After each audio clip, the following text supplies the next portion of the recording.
यहाँ से स्टार्ट करेंगे।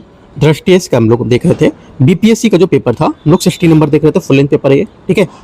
तो यहाँ से देखेंगे और हम लोग यहाँ पर पहले के पेपर कर चुके हैं। जो पेपर देखो हमको यहाँ पर मिलते जा रहे हैं वो सब पेपर मैं आपको कराता जा रहा हूँ। देखो फुल लेंथ पेपर में क्या होता है कि हम लोग जैसे कि 16 नंबर पेपर है तो यहाँ पर 18 भी कर सकते हैं, 20 भी कर सकते हैं, है ना, 22 भी कर सकते हैं। तो यहाँ पर क्या होता है, सब क्वेश्चन मिक्स होते हैं। तो यहाँ पर कोई भी पेपर आप पहले कर सकते हो, है ना। तो जो भी मुझे मिलते जा रहे हैं मैं आपको कराता जा रहा हूँ पेपर, राइट। तो अगर एक के बैठेंगे कि अगर मुझे 15 नहीं मिल रहा तो 15 नहीं करा रहे हैं ना, तो जिस 16 मिल गया तो मैं 16 करा रहा हूँ, 17 18 भी कराऊंगा आपको, है ना। 15 अगर मिलता है तो मैं 15 भी आपको कराऊंगा पेपर यहाँ से, ठीक है। आते स्टार्ट करते हैं, क्वेश्चन देखते हैं यहाँ से। क्वेश्चन हम लोग पार्ट 1 कर चुके थे, 70 करीब 6 या 7 तक, और उसके आगे से करेंगे जो भी छोड़े थे, है ना। आते हैं स्टार्ट करते हैं क्वेश्चन। 77 यहाँ पर इसमें बोला निम्नलिखित में से कौन सा भाग केवल पशु कोशिका में पाया जाता है, ठीक है। आंसर क्या हो जाएगा, 77 का आंसर हो जाएगा, ये हो जाएगा सेंट्रोसोम, इसका सही आंसर है, ठीक है। सेंट्रोसोम यहाँ से इसका करेक्ट आंसर है, बी यहाँ से 77 का करेक्ट आंसर हो जाएगा। आगे आते हैं। सेंट्रोसोम जो होता है ये कोशिकीय संरचना होती है जो विभाजन, कोशिका विभाजन में भूमिका निभाती है, और विभाजन से पहले सेंट्रोसोम डुप्लीकेट होता है और ये जैसे विभाजन प्रक्रिया शुरू होती है जो सेंट्रोसोम कोशिका के विपरीत ध्रुवों पर चले जाते हैं। क्वेश्चन 78 नंबर है।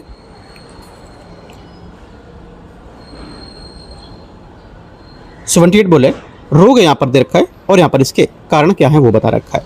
फाइलेरिया, देखो फाइलेरिया क्या होगा, फाइलेरिया आपको जाएगा यहाँ से ये वुचेरिया बैनक्रॉफ्टी, है ना, बैनक्रॉफ्टी।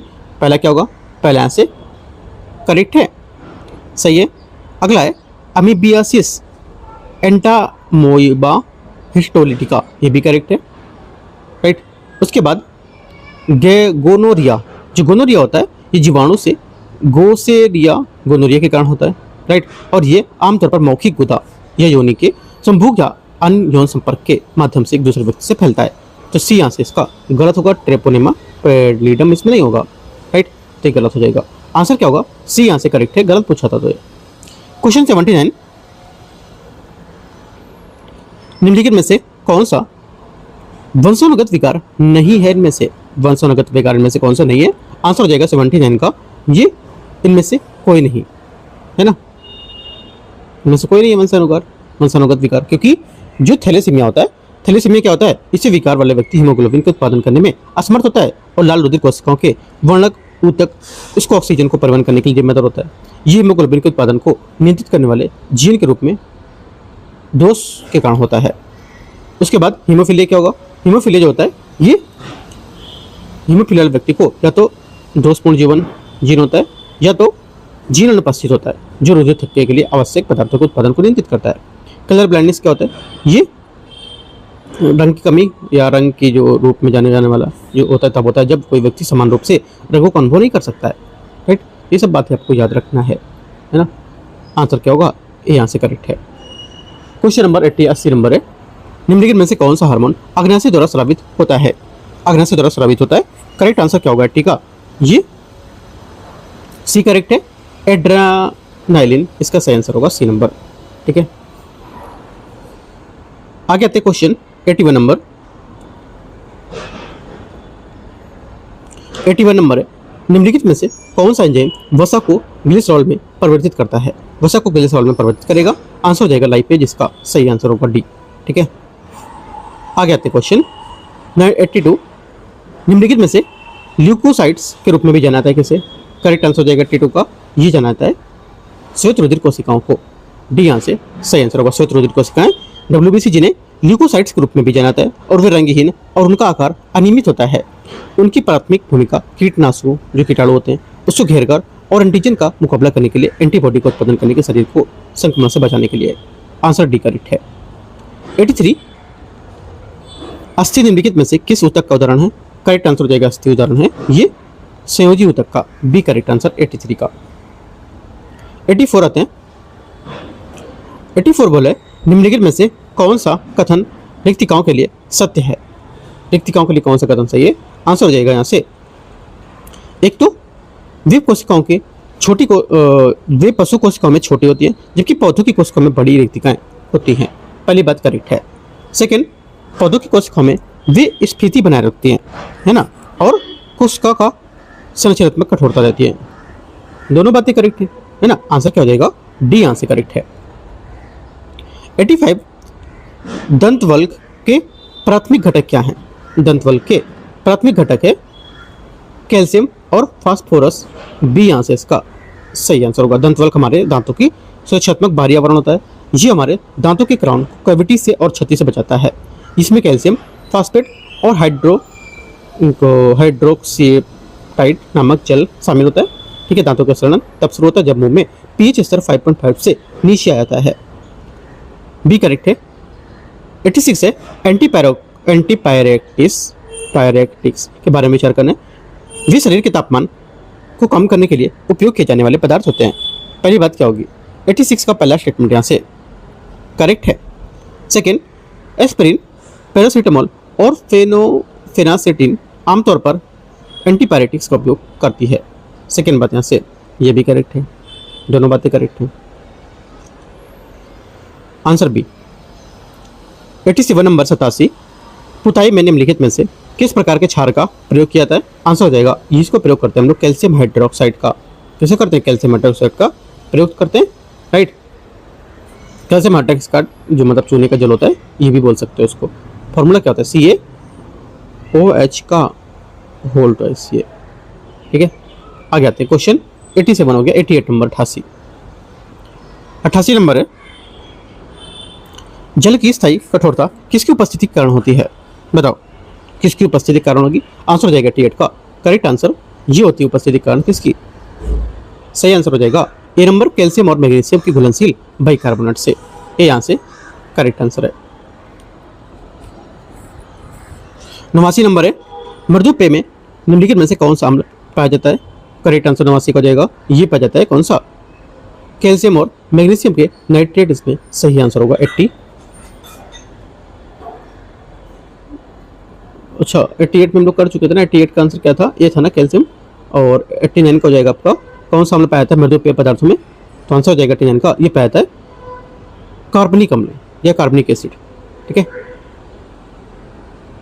आगे आते हैं क्वेश्चन 90 नंबर, नाइक्रोम के निम्नलिखित यहाँ पर में से कौन से गुण विद्युत तापों तत्वों और इग्निशन सिस्टम के उपयोग को लेकर उपयुक्त बनाते हैं? आंसर क्या होगा 90 का? 90 का करेक्ट आंसर हो जाएगा यहाँ से ये ए करेक्ट है। उच्च ऊष्मा प्रतिरोध, संक्षारण प्रतिरोध और ऊंचे तापमान पर स्थिरता। 90 का ए करेक्ट आंसर है। 91, टेल्क को किस प्रकार के खनिज के रूप में वर्गीकृत किया गया था? आंसर हो जाएगा 91 का करेक्ट आंसर ये सिलिकेट इसका सही आंसर होगा डी नंबर। ठीक है, टेल्क एक प्राकृतिक रूप से पाया जाने वाला खनिज और अपनी कोमलता, चिकनाई और नमी को अवशोषित करने की क्षमता के लिए जाना जाता है। और ये एक सिलिकेट खनिज है जो मैग्नीशियम, सिलिकॉन और ऑक्सीजन से बना होता है। टेल्क के गुणों का एक अनूठा संयोजन होता है जिससे विभिन्न प्रकार के औद्योगिक उपभोक्ताओं के अनुप्रयोग के लिए उपयोगी बनाता है। टेल्क का एक खनिज है जो हाइड्रेटेड मैग्नीशियम सिलिकेट से बना होता है जिसका फॉर्मूला क्या होता है? Mg3। ठीक है, Mg3 Si4 ठीक है O10H2O ये सॉरी OH2 मतलब OH2 मतलब क्या हुआ? H2O2 ऐसा बोल सकते हो। ठीक है, आगे आते हैं क्वेश्चन 92 नंबर है, इल्मेनाइट किसका अयस्क है? इल्मेनाइट अयस्क है किसका? आंसर हो जाएगा 92 का टाइटेनियम धातु का अयस्क होगा इल्मेनाइट। सी यहाँ से सही आंसर होगा। इल्मेनाइट एक समान गौण खनिज है जो विश्व भर में आग्नेय और तलछटी चट्टानों में पाया जाता है जिसका रासायनिक सूत्र FeTi है ना O3 ये होता है। ये काले लो टाइटेनिक ऑक्साइड के रूप में दिखाई देता है और विशेष रूप से अपोलो अंतरिक्ष यात्रियों द्वारा चंद्र चट्टानों में पाया जाता था। 93 नंबर है, प्लास्टर ऑफ पेरिस का रासायनिक सूत्र क्या है? पीओपी का। 93 का आंसर हो जाएगा पीओपी का सूत्र है फॉर्मूला BCaSO4 का होल नहीं CaSO4 एंड हाफ H2O इसका सही आंसर होगा बी। ठीक है, प्लास्टर ऑफ पेरिस का रासायनिक सूत्र यह हुआ जिसे कैल्शियम सल्फेट हेमीहाइड्रेट के रूप में भी जानते हैं, राइट। इसका उपयोग टूटी हुई हड्डियों को स्थिर करने के लिए दवा में किया जाता है और मूर्तिकारों द्वारा इसकी तीव्र सेटिंग और पेंटिंग को लेकर के पसंद करने को लेकर करते हैं। 94 आते हैं। 94 बोला है बॉक्साइट निम्नलिखित में से किस धातु का अयस्क है? करेक्ट आंसर क्या होगा 94 का? 94 का आंसर हो जाएगा ये एल्युमिनियम धातु इसका सही आंसर होगा। ठीक है। बॉक्साइट चट्टान काफ़ी हद तक हाइड्रेट्स एल्युमिनियम ऑक्साइड के मिश्रण से बना होता है। बॉक्साइट एल्युमिनियम का प्रमुख अयस्क है। बॉक्साइट अपने जमा की उपस्थिति और भूगर्भिक इतिहास के अनुसार भौतिक रूप से विभिन्न भिन्न होते हैं और कुछ जमा नरम, आसानी से कुचल दिए जाने वाले, संरचनाहीन होते हैं। कुछ कठोर, घने व पिसोलिटिक या मटर जैसे भी होते हैं।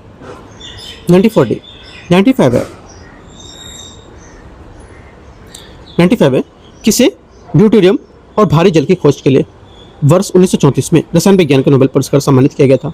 आंसर हो जाएगा सी, हेरोल्ड क्लेटन उरे इसका सही आंसर होगा। क्वेश्चन नंबर 96 है, निम्नलिखित में से किसे रानी लक्ष्मीबाई के संबंध में प्रसिद्ध पंक्ति खून लड़ी मर्दानी वो तो झांसी वाली रानी थी किसने लिखी थी, या हाँ किसने लिखी थी? आंसर हो जाएगा करेक्ट 96 का सी, सुभद्रा कुमारी चौहान। आपने 10th या 12th में पढ़ा होगा, चैप्टर था हिंदी में, सुभद्रा कुमारी चौहान उन्होंने लिखा था ये। आगे आते क्वेश्चन 97 नंबर है, 1857 के विद्रोह के दौरान ब्रिटिश भारत का गवर्नर जनरल कौन बना था? करेक्ट आंसर 97 को जाएगा कैनिंग इसका सही आंसर होगा। लॉर्ड कैनिंग इसका करेक्ट आंसर है। इस प्रकार कैनिंग ने कार्यकाल में ईस्ट इंडिया कंपनी के शासन में प्रत्यक्ष रूप से ब्रिटिश शाही शासन के संक्रमण प्रक्रिया पूरी हुई थी। 98 नंबर आते हैं 98, ईश्वर चंद्र विद्यासागर के बारे में विचार करने, ये बाल विवाह और बहुविवाह के प्रबल विरोधी थे। 98 फर्स्ट स्टेटमेंट यहाँ से क्या होगा? करेक्ट है। उन्होंने संस्कृत महाविद्यालय के प्रचार के रूप में गैर ब्राह्मणों के लिए संस्थान के द्वारा खोले और ज्ञान पर पारंपरिक एकाधिकार को तोड़ने के लिए पश्चिमी विचारों को अपनाया था। सेकंड क्या होगा? सेकंड बात यहाँ से ये भी करेक्ट है, दोनों बातें करेक्ट हैं। विधवा पुनर्विवाह के समर्थन के लिए एक आंदोलन का नेतृत्व किया था और जिसके परिणाम स्वरूप हिंदू विधवा पुनर्विवाह अधिनियम 1856 क्या हुआ था? पारित हुआ था। ये सब याद रखना है। Answer C. 99 नंबर आते हैं क्वेश्चन 99 बोला, निम्नलिखित में से किसने 20वीं शताब्दी के आरंभ में महाराष्ट्र में निराश्रित हिंद नागरिक विटाल योजनसक और मजदूर पत्रिकाएं प्रकाशित की थी? 99 का आंसर क्या होगा? 99 का आंसर हो जाएगा बी करेक्ट है, किशन फागुजी बंसोड़ इसका आंसर होगा बी। उन्होंने अखिल भारतीय दलित वर्ग सम्मेलन के नेतृत्व कार्य की भूमिका निभाई थी। क्वेश्चन 100 है, 1861 में भारत परिषद अधिनियम के तहत गवर्नर जनरल की परिषद का विस्तार किया गया था और उसे निम्नलिखित में से किस रूप में कार्य करने का अधिकार दिया गया था? आंसर 100 का हो जाएगा सी, विजय निर्माण के लिए शाही Vidhan Parishad. C answer correct answer है। क्वेश्चन नंबर 101 है, 1885 के भारतीय राष्ट्रीय कांग्रेस के प्रथम सत्र के दौरान प्रस्ताव के संबंध में विचार करना, भारत सचिव की भारतीय परिषद को समाप्त करने की मांग करते हुए प्रस्ताव पारित किया गया था। 101 का पहला स्टेटमेंट यहाँ से करेक्ट है। सेकंड है, कांग्रेस ने केवल भारत में ही सिविल सेवाओं के लिए परीक्षा आयोजित करने की मांग की थी। सेकंड बात गलत है, क्योंकि कांग्रेस ने प्रस्ताव भारतीय सिविल सेवा के लिए इंग्लैंड और भारत दोनों के लिए एक साथ परीक्षा आयोजित करने का आह्वान किया था। ओनली वन करेक्ट है, एक आंसर होगा 101 का। 102 नंबर है, राष्ट्रवाद और राजनीतिक शिक्षा को बढ़ावा देने के लिए उद्देश्य से इंडियन लीग की स्थापना किसके द्वारा की गई थी? 102 का आंसर हो जाएगा शिशिर कुमार घोष इसका सही आंसर होगा।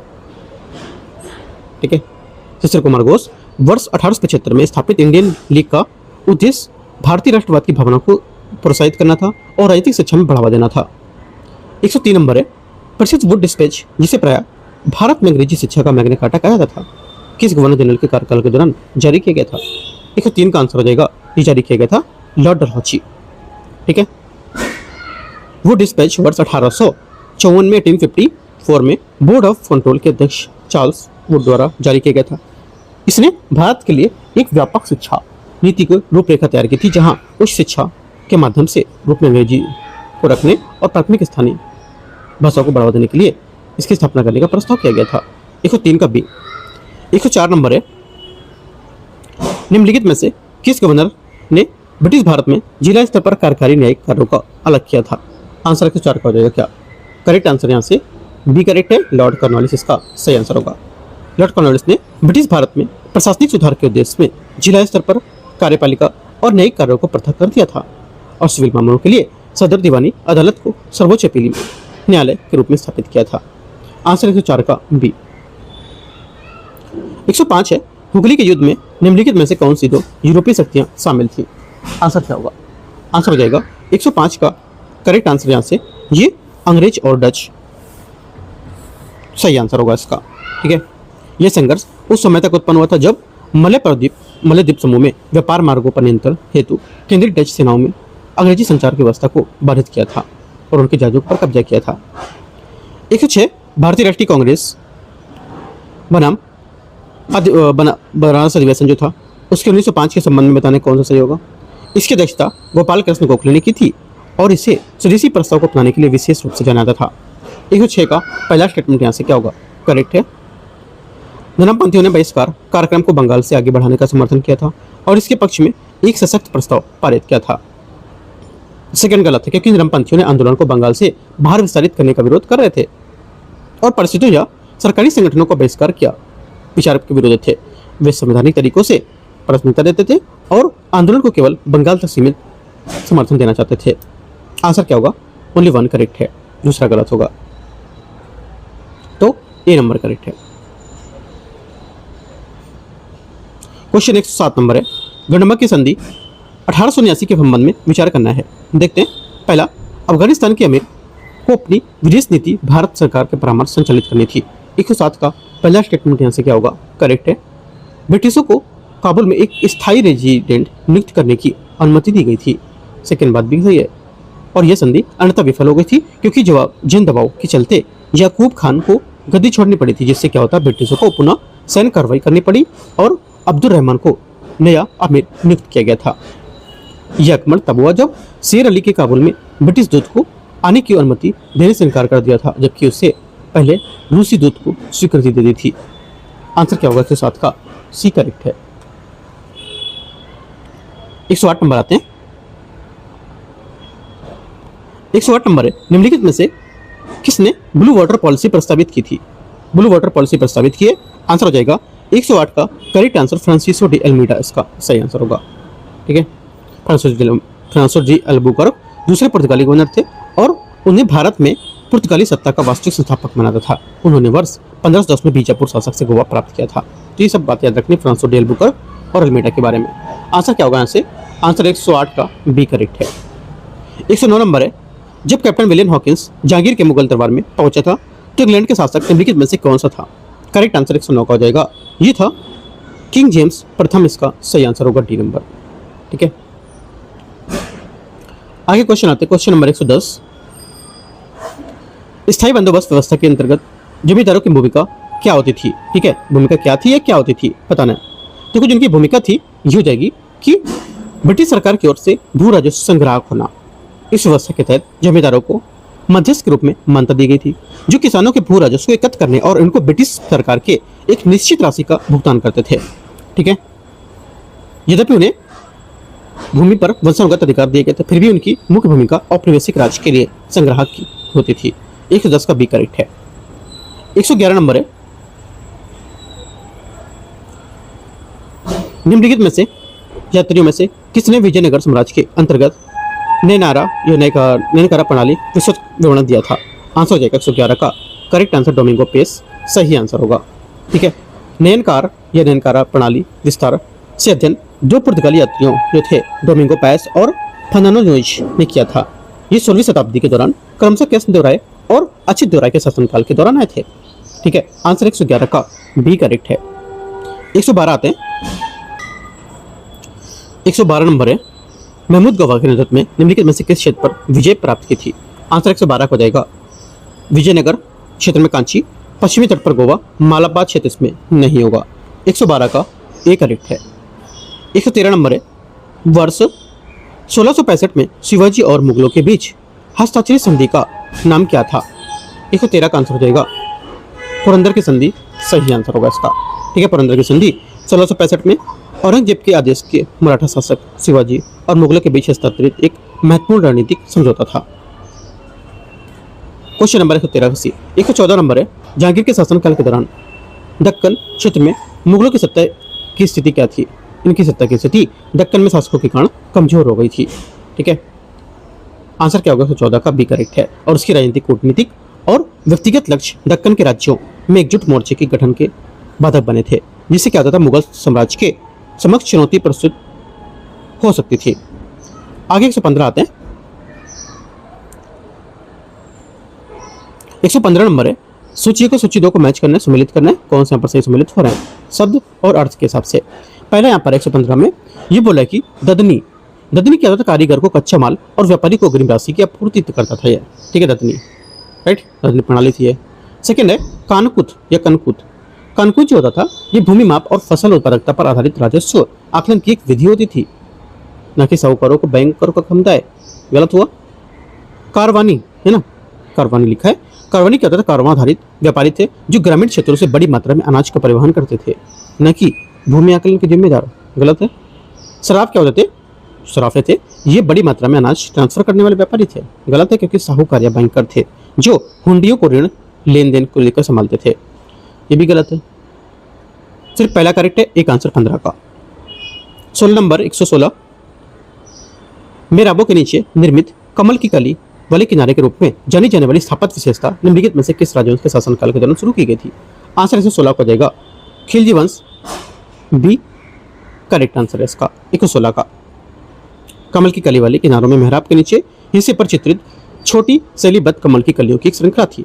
इसकी विशेषता में मेहराब की संरचनात्मक रेखाओं में एक लयबद्ध पुष्प अलंकरण प्रस्तुत किया गया था, जिससे इसका स्वरूप सौम्य हुआ था और ललित रूप से प्रतीकात्मक दोनों परिलक्षित हुए थे।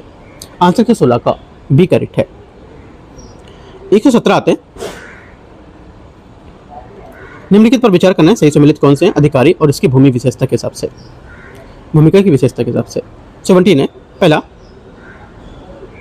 हो जाएगा यहाँ से क्या बोल रहे हैं, हाँ, समाहर्ता क्या होता था। देखो समाहर्ता था जो ये क्या करता था, आकलन और प्रमुख संग्रहकर्ता के प्रमुख का प्रभारी सर्वोच्च अधिकारी होता था, ठीक है, पहली बात यहाँ से करेक्ट है। दूसरा सन्निधाता क्या होता था, राजकोष में भंडार गृह का मुख्य संरक्षक होता था, ये भी करेक्ट है। तीसरा महामाता जो था मौर्य प्रशासन के मंत्री, सेनापति या मुख्य लेखाकार जैसे कार्य करने को लेकर उच्च अधिकारी था। तीनों बातें करेक्ट है। 117 का आंसर 1, 2, 3 डी करेक्ट है। 118 आते हैं। 118 बोले निम्नलिखित में से कौन से साहित्यिक ग्रंथ जैन परंपरा से संबंधित हैं। 118 का आंसर हो जाएगा कौन संबंधित हैं। करेक्ट आंसर एक तो आचरांग सूत्र, सूत्र कृतांग, कल्प सूत्र और भगवती सूत्र। मणि मेखला इसमें नहीं होगा, पांचवा सी यहाँ से क्या होगा 118 का करेक्ट आंसर हो जाएगा, क्योंकि मणि मेखला एक बौद्ध साहित्य है और विशेष रूप से संगम युग के बाद 2 महाकाव्यों में से एक है। क्वेश्चन 119 से 119 गांधार कला शैली के बारे में विचार करना है। गांधार कला मूर्तिकला पारंपरिक जो परंपरा बैक्ट्रियन, पार्थियन और स्थानीय कलात्मक प्रभाव से विकसित हुई थी। 119 का पहला स्टेटमेंट करेक्ट है। सेकेंड बात है गांधार में बुद्ध की मूर्तियां वस्त्र और शारीरिक संरचना दृष्टिकोण से परिष्कृत विवरण प्रदर्शित करती थी, जो प्रतीकात्मक अमूर्तता के स्थान पर शास्त्रीय यथार्थवाद को दर्शाती थी। सेकेंड बात ये भी करेक्ट है। दोनों बातें यहाँ से एकदम करेक्ट है। 119 का सी करेक्ट है। 120 हिंदुस्तान शास्त्रीय संगीत के रूप में ध्रुपद के बारे में विचार करना है, कौन सा सही होगा देखते हैं इसमें। ध्रुपद रचनाएं बिना किसी गीतात्मक घटक के शुद्ध वाद्य यंत्र एवं वाद्य संगीत के उपयोग पर आधारित होती थी। पहली बात 120 का क्या होगा, गलत है, क्योंकि ध्रुपद रचना जो केवल स्वरात्मक नहीं होती थी बल्कि वे स्वरात्मक भी होती थी और उसमें गीतात्मक काव्य पद को विस्तृत आलाप और लयबद्ध खंडों में संयोजित करते थे। आलाप बिना शब्दों के राग भावभूति से निर्धारित करता था, जबकि यहाँ पर रचना प्राय देवताओं की शासकों की स्तुति दोनों छंदों का प्रयोग करती थी। पहला गलत है। सेकेंड बात है बाबा गोपाल दास और स्वामी हरिदास मुगल काल के दौरान ध्रुपद परंपरा के प्रमुख प्रवर्तक में से एक थे। सेकेंड बात करेक्ट है। ओनली 2 करेक्ट है। क्या पूछा सही तो डी। 121 नंबर है 121 भारत के अक्षांशीय विस्तार के बारे में विचार करना है। भारत का पश्चिमतम बिंदु गुहार मोती है जो राजस्थान में स्थित है। 121 का पहला स्टेटमेंट यहाँ से क्या होगा, गलत है, क्योंकि भारत का पश्चिमतम बिंदु गुहार मोती है जो गुजरात के कच्छ जिले में स्थित है, जबकि पूर्वतम बिंदु किबिथु है जो अरुणाचल प्रदेश में स्थित है। पहला गलत है। सेकेंड इंदिरा पॉइंट भारत की मुख्य भूमि में दक्षिणतम बिंदु है। सेकंड बात गलत है। आंसर क्या होगा? दोनों गलत है। Answer D. 122 नंबर है, म्यांमार के साथ अंतर्राष्ट्रीय सीमा साझा करने वाले निम्नलिखित भारतीय राज्यों को उत्तर से दक्षिण की ओर व्यवस्थित करना है। आंसर क्या होगा? करेंगे व्यवस्थित तो यहाँ से जो आंसर हो जाएगा ये हो जाएगा अरुणाचल प्रदेश, नागालैंड, मणिपुर और चौथा मिजोरम। करेक्ट आंसर 3, 2, 1, 4, 122 का ये करेक्ट है। 123 नंबर आते हैं 123। जनगणना 2011 के अनुसार भारत की जनसंख्या घनत्व के संबंध में कौन सा कथन सही है? सभी भारतीय राज्यों में पश्चिम बंगाल का जनसंख्या घन सबसे अधिक है। 123 का पहला स्टेटमेंट यहाँ से क्या होगा? पहला स्टेटमेंट यहाँ से गलत है ना? पहली बात क्या हो गई? गलत हो गई। दूसरा बोला अरुणाचल प्रदेश का जनसंख्या घन भारत के सभी राज्यों में सबसे कम है। ये बात कम है, करेक्ट है ना? ये बात करेक्ट है। आंसर क्या होगा? बी आंसर इसका सही आंसर है। क्वेश्चन 124 से 124, निम्नलिखित पर विचार करना, पश्चिमी हिमालय के दर्रों और उनसे संबंधित राज्यों को सही सम्मिलित कौन सा नहीं कर रहा है? 124 में नहीं कर रहा है। आंसर हो जाएगा सिपकिला दर्रा उत्तराखंड और तिब्बत की सीमा पर स्थित है। गलत है, क्योंकि सिपकिला हिमाचल प्रदेश की किन्नौर जिले में भारत चीन की सीमा पर स्थित है। सेकेंड है लिपुलेख दर्रा। लिपुलेख दर्रा क्या होगा? लिपुलेख दर्रा जो आपका है ये उत्तराखंड, भारत, नेपाल की चीन सीमा के तिब्बत पर होगा, भारत भूटान पर नहीं। जो जिला कश्मीर घाटी के लद्दाख से जोड़ेगा। ये करेक्ट है। केवल 3 सही है, लेकिन गलत पूछा है। कौन सा गलत है? तो 1, 2, डी। 125 नंबर है, दक्कन के पठार के संबंध में विचार करने कौन सा सही होगा? इसका समानता पर पूर्व से पश्चिम की ओर ढलान है। पहला क्या होगा? 125 का पहला स्टेटमेंट यहाँ से क्या हो जाएगा? करेक्ट है। पहली बात यहाँ से इसकी गलत है ना? पहली बात क्या हो जाएगी?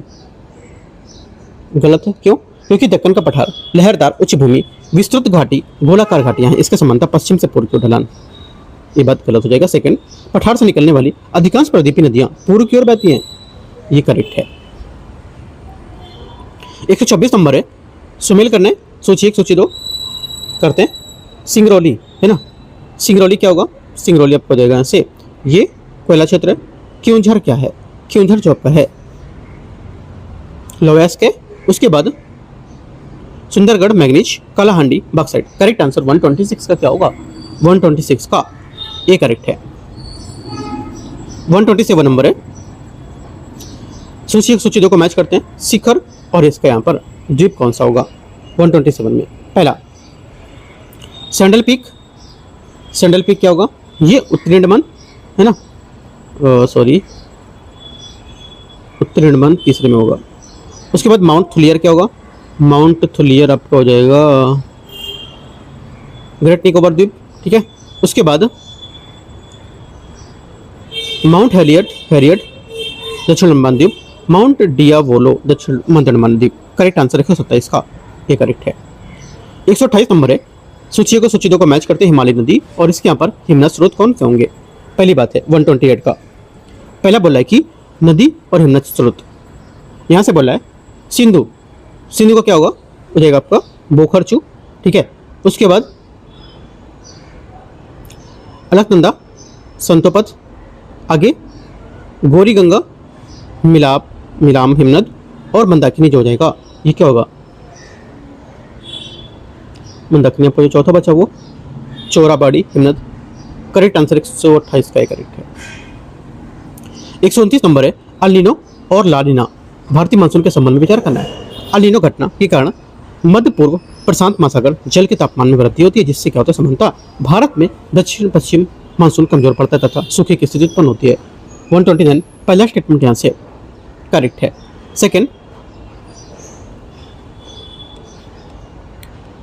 सेकंड बोल है ला नीना की घटना विशेषतः उष्णकटिबंधीय पूर्वी प्रशांत महासागर के जल का असमान रूप से ठंडा होना था, जिसके परिणामस्वरूप समानता भारत से बेहतर अधिक प्रचुर मानसूनी वर्षा होती है। सेकंड बात क्या होगी? 129 का सेकंड स्टेटमेंट यहाँ से ये भी करेक्ट है। Answer C. 130 भारत के उष्णकटिबंधीय पर्णपाती वनों के बारे में विचार करने। ये भारत के सर्वाधिक विस्तृत वन है जो किसी भी अन्य वन श्रेणी की तुलना में अधिक भौगोलिक क्षेत्र को आच्छादित करते हैं। 130 का पहला करेक्ट है।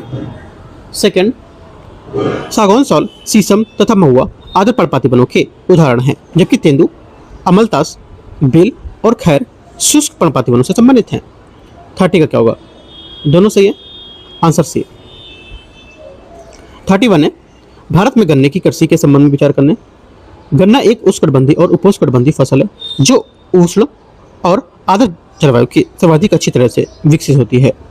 31 पहला सही है। इसी 75 से 100 सेंटीमीटर वार्षिक वर्षा की आवश्यकता होती है तथा कम आर्द्रता वाले क्षेत्रों में सिंचाई पर निर्भर होती है। करेक्ट है। तीसरा, उत्तर भारत में उगाए गए गन्ने के सुक्रोज की मात्रा दक्षिण प्रायद्वीपीय भारत की तुलना में अधिक होती है, क्योंकि वहां पाला पड़ने की अवधि अधिक लंबी होती है।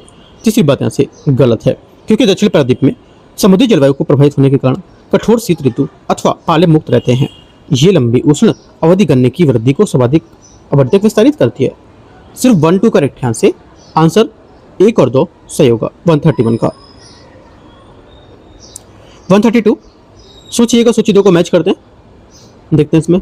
पहला, कृषि के स्थानांतरित नाम, स्थानीय नाम और राज्य क्षेत्र से कौन कौन से होंगे। पहली बात है, पहला है झूम के क्या होगा? उत्तर पूर्वी राज्य, ठीक है। उसके बाद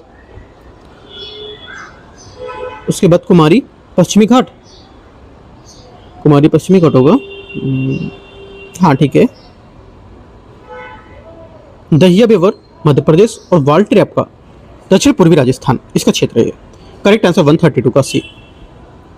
133, निम्नलिखित राज्यों को उनके साथ सही सम्मिलित कौन सा नहीं कर रहा है? कौन सा नहीं सम्मिलित है? आंसर हो जाएगा मेसाबी रेंज पेट्रोलियम क्षेत्र, सी मतलब जो होगा यहाँ से इसका तीसरा करेक्ट होगा, जो यहाँ पर सम्मिलित नहीं है।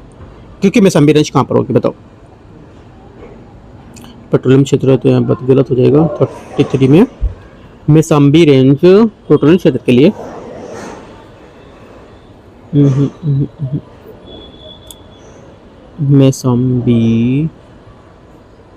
मेसाबी रेंज होगी लो एस के लिए होगी ना, पेट्रोलियम के लिए नहीं होगी, क्योंकि मेसाबी रेंज और मिनीसोटा ये सब क्या है संयुक्त राज्य अमेरिका में लो एस के लिए। आगे आते क्वेश्चन 134। 134 है, समुद्री यहाँ पर बंदरगाह दे रखा है, इनके वस्तुति स्थान दे रखे हैं, वैश्विक बंदरगाह और इनकी वस्तुति क्या है। पहली बात है, पहला बोला 34 में कि रोटरडैम बंदरगाह नीदरलैंड में, ठीक है करेक्ट है। तो उसके बाद है बुसान बंदरगाह आपको हो जाएगा दक्षिण कोरिया, जेबल अली बंदरगाह हो जाएगा आपका संयुक्त अरब एमिरेट्स, और अस्दोद बंदरगाह इजराइल। करेक्ट आंसर 134 का क्या करेक्ट है? सी करेक्ट है। 135 आते हैं 135 नंबर। निम्नलिखित में से कौन से या निम्नलिखित में से महासागरीय गर्तों को उनके निकटवर्ती महासागरों में कौन सा सम्मिलित नहीं कर रहा है?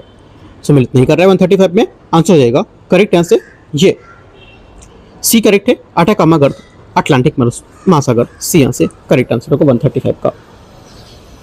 अटाकामा गर्त प्रशांत महासागर और पूर्वी प्रशांत का महासागर का भाग है, और इसका स्थान पेरू और चिली के तट के पास करीब 8000 मीटर की अधिक गहराई पर। 136 है, इनमें से कौन सा संप्रभु अफ्रीकी राष्ट्र विक्टोरिया झील के साथ जल के साथ प्रत्यक्ष भौतिक तटरेखा साझा करता है? आंसर 36 का हो जाएगा क्या? युगांडा, केन्या, तंजानिया, ठीक है युगांडा, केन्या, तंजानिया, लेकिन यहाँ पर रवांडा इसमें नहीं होगा। क्यों रवांडा क्यों नहीं होगा? सोचो।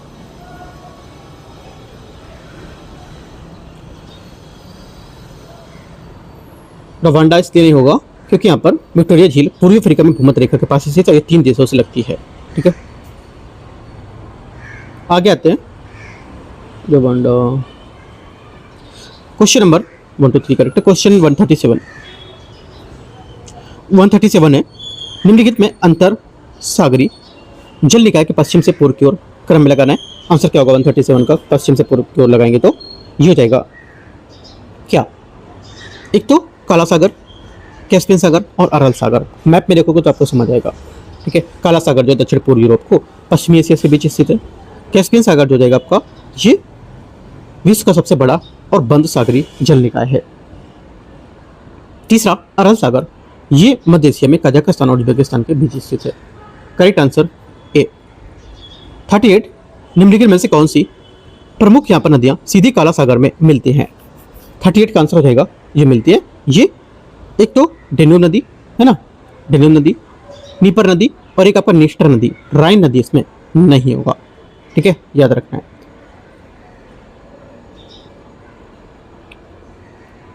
आगे आते हैं क्वेश्चन 1 to 4।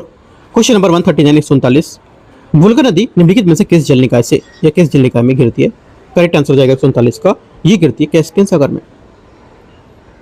140 निम्नलिखित में से कौन से मरुस्थल उत्तरी अमेरिका में स्थित है? करेक्ट आंसर 140 का हो जाएगा, ये स्थित है उत्तरी अमेरिका में। मोजावे मरुस्थल, सोनोरन मरुस्थल, चिहू आहुआ मरुस्थल और ग्रेट बेसिन मरुस्थल, चारों करेक्ट है। डी 1 2 3 4 140 का सही आंसर है। 141 है, एक निश्चित कुट भाषा में 8 @ 3 को अर्थ होता है 35 तथा 11 @ 4 का अर्थ होता है 59, उसी कुट भाषा में 14 @ 5 का अर्थ क्या होगा? करेक्ट आंसर हो जाएगा 41 का, यहाँ से सी करेक्ट है 89। 42, एक निश्चित कुट भाषा में प्लैनेट क्या लिखा है?